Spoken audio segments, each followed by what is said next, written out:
चलो तो स्टूडेंट आज का टॉपिक है अवयव। अवयव मैट्रिक्स। मैट्रिक्स वास्तव में है क्या? यह वास्तविक संख्या,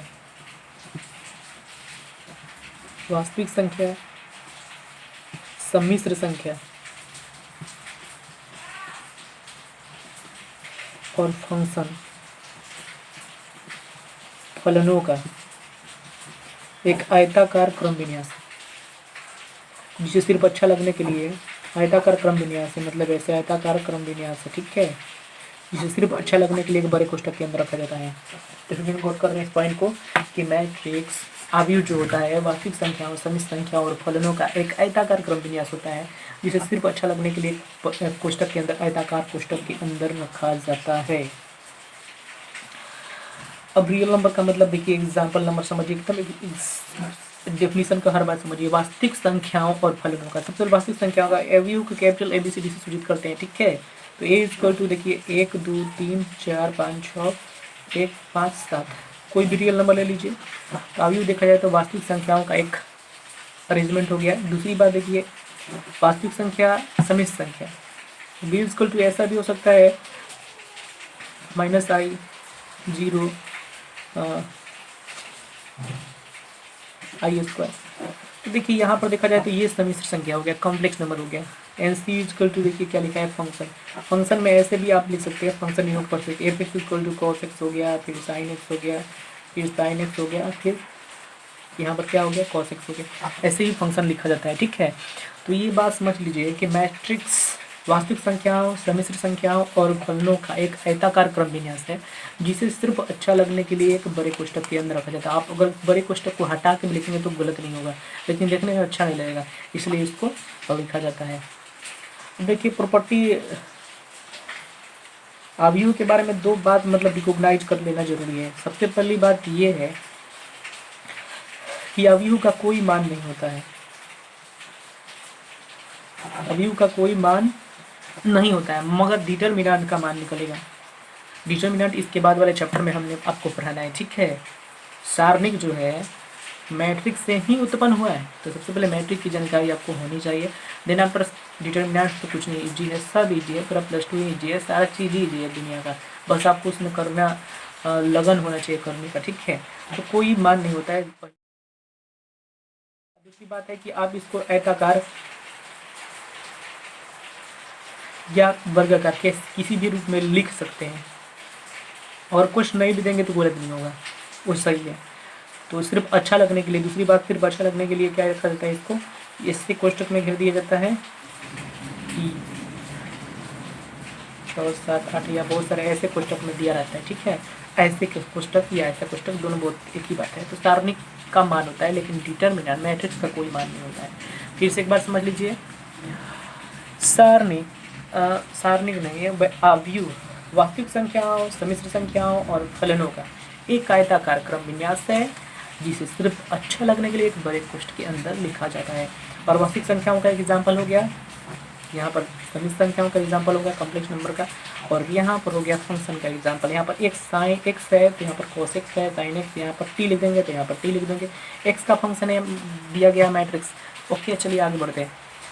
अवयव में ये बहुत इंपॉर्टेंट बात है कि आपको समझना पड़ेगा कि अरेंजमेंट क्या है। देखिए कोई भी अवयव लिखा होता है 1 2 3 4 5 6 7 8 9, तो आपको अवयव कभी भी बनाते समय ये बात दिमाग रखना चाहिए। वैसे ये थ्योरी पार्ट है, ध्यान दीजिएगा। इसको बोलते हैं अवयव के 36 कतारों को पंक्ति बोलते हैं। अवयव के 36 कतारों को क्या बोलते हैं बोलिए तो पंक्ति बोलते हैं।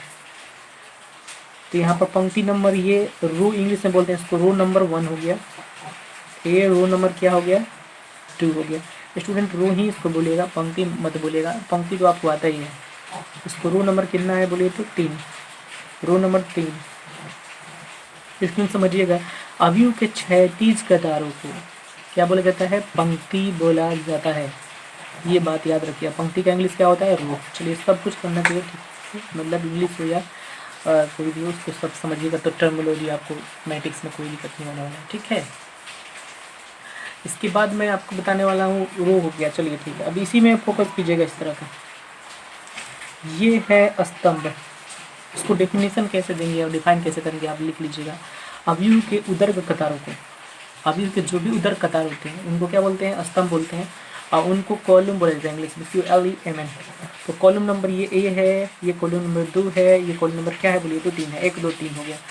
तो अवयव के 36 कतारों को मेरे दोस्त क्या बोलते हैं, पंक्ति बोलते हैं। इसे R1 R2 से सूचित करते हैं।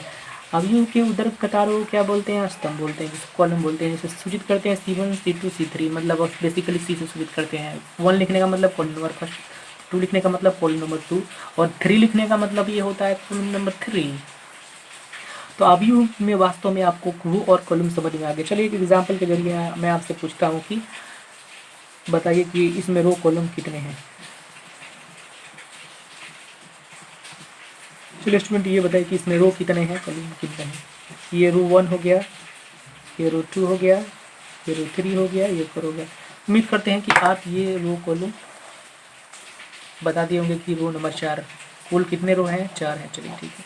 कॉलम देखिए, कॉलम नंबर 1 है, कॉलम नंबर 2, कॉलम नंबर 3। तो कुल कॉलम कितने हैं, 3 हैं। कॉलम नंबर फर्स्ट होगा तो C1, कॉलम नंबर 2 होगा तो C2, कॉलम नंबर 3 होगा तो C3 से डिनोट करेंगे। रो नंबर 1 को R1 से, row number 2 R2, row number 3 R3, row number 4 को R4 से डिनोट किया जाता है। तो यहाँ पर आप समझ रहे हैं कि रो कॉलम का कंसेप्ट जो आपको है समझ में आ गया। और ये बात समझ में आ गया तो आगे का जो टॉपिक मैं आपको बताने वाला हूँ वो आसानी से समझने वाला है आपको। सबसे पहली बात है अवयव की कोटि। ये कॉन्सेप्ट बहुत इंपॉर्टेंट है, स्टूडेंट लोग, कोई स्टूडेंट आसानी से समझता है। Order of matrix, order of matrix. Student कोई भी क्वेश्चन आपको पूछना है वो फिर से मैं एक बार बोल दूँ कि आप कमेंट कीजिए मेरे व्हाट्सअप नंबर पे। इसके पीछे वाले वीडियो में अपने व्हाट्सअप में बताया था, तो उस नंबर पे कॉल कीजिए या मैसेज कीजिए। मैं हर तरह का कोई भी मैथमेटिक्स का प्रॉब्लम हो, फिजिक्स का प्रॉब्लम हो, कॉम्पिटेटिव एनी चीज़ की प्रॉब्लम हो, मैं सब कुछ सॉल्व कर दूँगा आपके लिए। चलिए अवयव की कोटि क्या करना है। अवयव की कोटि वास्तव में क्या है, सबसे पहले इसका डेफिनेशन समझिए कि अवयव की कोटि का डेफिनेशन क्या होता है। कि ऑर्डर बोले कोटि, ऑर्डर इक्वल टू क्या होता है, सबसे पहले होता है पंक्ति, स्टूडेंट याद रखिएगा, रो अक्रॉस कॉलम, COLUMN। कॉलम का मतलब होता है पंक्ति। तो रो और पंक्ति कॉलम दोनों को मल्टीप्लाई करेंगे तो कोटि हमारा निकल जाएगा। मतलब कोटि बराबर क्या होता है, पंक्ति क्रस में, हाँ पंक्ति प्लस क्रस में स्तंभ। पंक्ति क्रस में क्या होगा बोलिए तो स्तंभ। अगर आप पंक्ति में स्तंभ से मल्टीप्लाई किए तो क्या आएगा, आपको कोटि आएगा। तो ऐसे भी लिख सकते हैं अवयव की कोटि किसे कहते हैं, ऐसे बोल सकते हैं किसी अवयव के पंक्तियों और स्तंभों की संख्याओं के गुणनफल को उस अवयव की कोटि कहते हैं। और कितने स्टूडेंट बोलेंगे कि पंक्ति क्रस स्तंभ कर दिए हैं तो स्तंभ पर हम पंक्ति करेंगे तो अवयव तो नहीं आएंगे। देखिए स्टूडेंट ये गलत हो जाएगा, कॉल स्तंभ क्रस पंक्ति कर दिए तो उसका ऑर्डर चेंज हो जाएगा, ठीक है। तो अवयव की कभी भी कोटि बतानी हो तो सबसे पहले पंक्ति लिखा जाता है, याद रखना। सबसे पहले रो लिखिएगा, उसके बाद क्या लिखिएगा, कॉलम लिखिएगा। वास्तव में कोटि क्या बताता है, एक और स्टूडेंट के दिमाग में रहता है ये कोटि ऑर्डर की बात किया जा रहा है तो क्या वास्तव में ये बताता है। तो वास्तव में ये देखिए, अगर किसी अवयव में ऐसे ऐसे ऐसे ऐसे एम पंक्ति हो, ऐसे ऐसे ऐसे एन स्तंभ हो, तो एम क्रस एन कोटि होती है। तो कोटि equal to m cross N.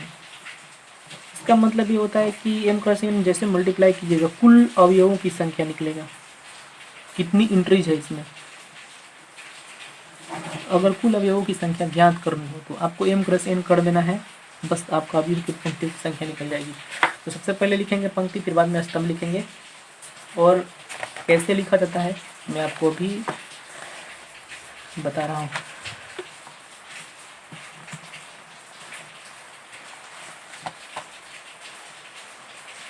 देखिए स्टूडेंट, कोई अवयव ले लीजिए, देखिए ABC 1 2 3 4 D E, कुछ भी ले लीजिए, जैसे मैं कुछ भी ले लेता हूँ।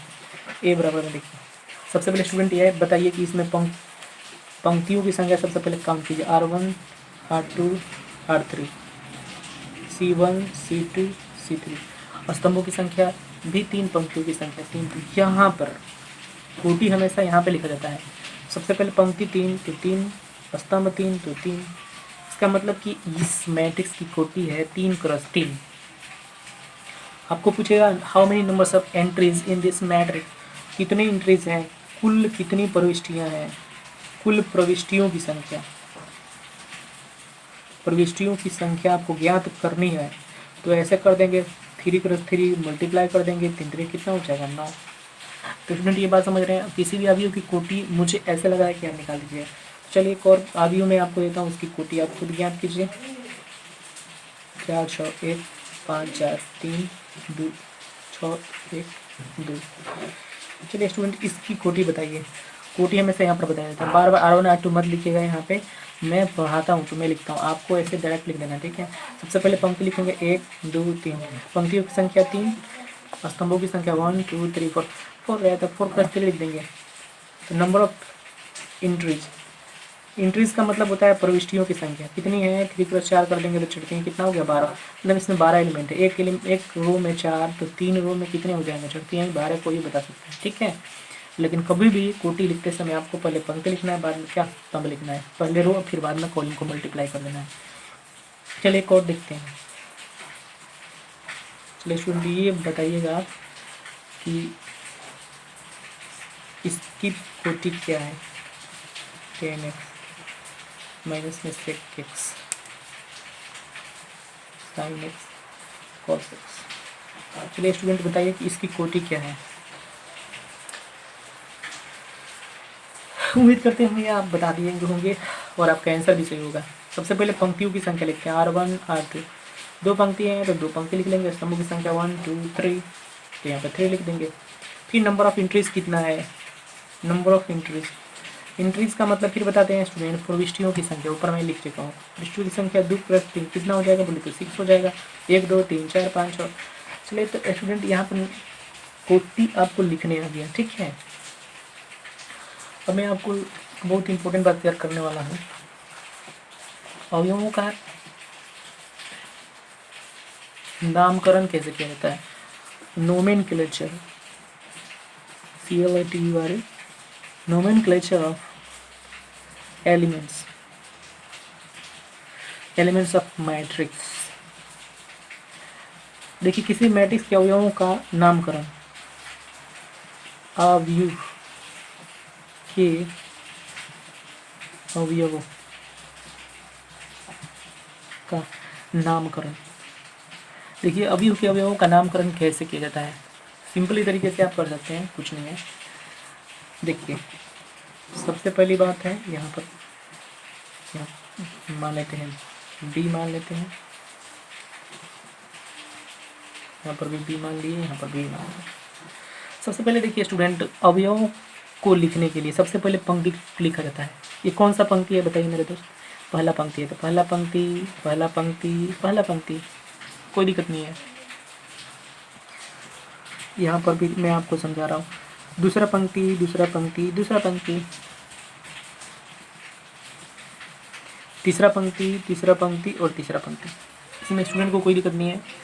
जिस तरह कोटि लिखते समय आप सबसे पहले क्या लिखते हैं, पंक्ति लिखते हैं, उसी तरह सबसे पहले पंक्ति लिखना है। पहला पंक्ति है R1 है तो इसमें सब 1 1 1, R2 है तो इसमें सब 2 2 2, R3 है तो इसमें सब 3 3 3। चलिए ठीक।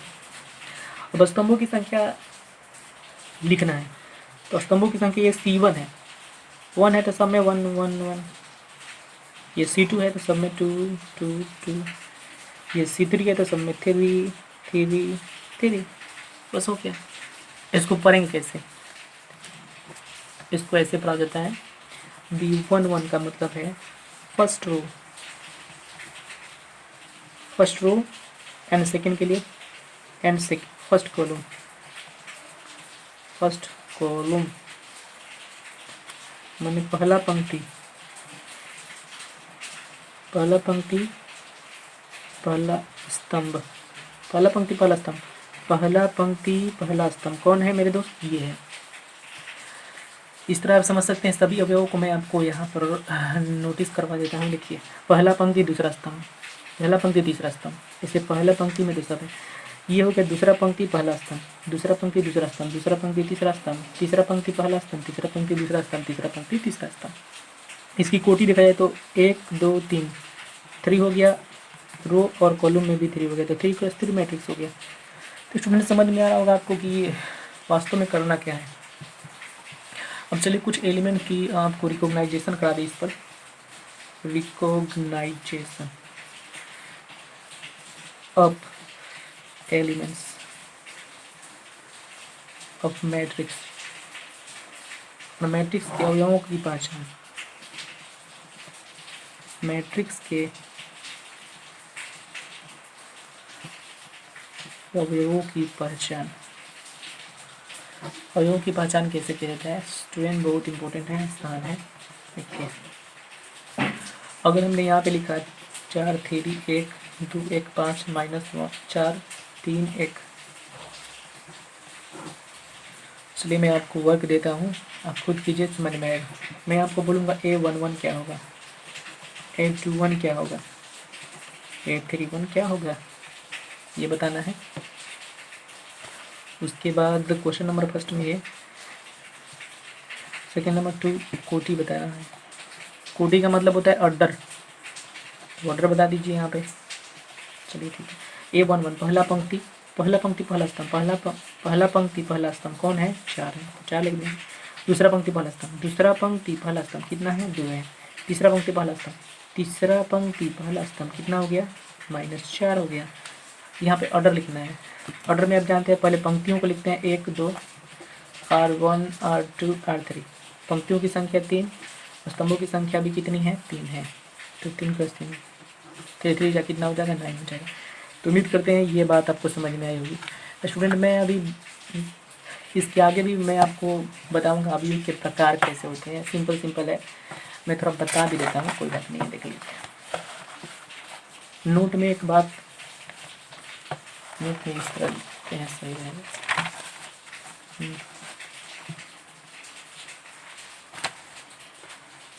सेट करना पड़ता है थोड़ा सा यहाँ पर। पंक्ति अवयव, चलिए एक बता दें आपको, पंक्ति अवयव का मतलब होता है रो मैट्रिक्स। पंक्ति अवयव किसे कहते हैं, वह अवयव जिसमें सिर्फ एक पंक्ति होता है, वह अवयव जिसमें एक पंक्ति होता है, वह अवयव जिसमें एक पंक्ति, उसे पंक्ति अवयव कहते हैं। चलिए स्टूडेंट मैं आपकी कोटि मैं आपको पढ़ा दिया हूँ, इसका कोटि लिखिए। पंक्तियों की संख्या 1, स्तंभों की संख्या 1 2 3 4, स्तंभ की संख्या 4, तो 1 क्रॉस कितना हो जाएगा, 4, तो 1 क्रॉस 4 आप लिख सकते हैं। लेकिन पंक्ति अवयव है, एक पंक्ति वाले अवयव को आप डेफिनेशन लिख लीजिएगा, एक पंक्ति वाले अवयव को पंक्ति अवयव कहते हैं। चलिए ठीक है। दूसरा नंबर इसमें लिखना है स्तंभ अवयव, कॉलम मैट्रिक्स। कॉलम मैट्रिक्स में क्या होता है, ABCD। देखिए स्टूडेंट आप खुद बताइए, एक कॉलम, एक ही तो स्तंभ है, एक स्तंभ वाले अवयव को क्या बोलते हैं, स्तंभ अवयव बोलते हैं, कॉलम अवयव कहते हैं। तो इसकी कोटि की संख्या क्या होगी, तो सबसे पहले देखिए रो लिखते हैं, तो 1 2 3 4 रो है, तो पंक्ति की संख्या क्या कितना है, 1 है, तो 4 क्रॉस कितना हो जाएगा, 1 है। तो आप ये समझ रहे हैं स्टूडेंट। तो उम्मीद करते हैं ये आपको थ्योरी सेक्शन बहुत अच्छा लगेगा, क्योंकि इसमें सब इजीली एक्सप्रेस किया गया है। ओके, तो शेयर कीजिए अपने दोस्तों में, सब्सक्राइब कीजिए मेरे चैनल को।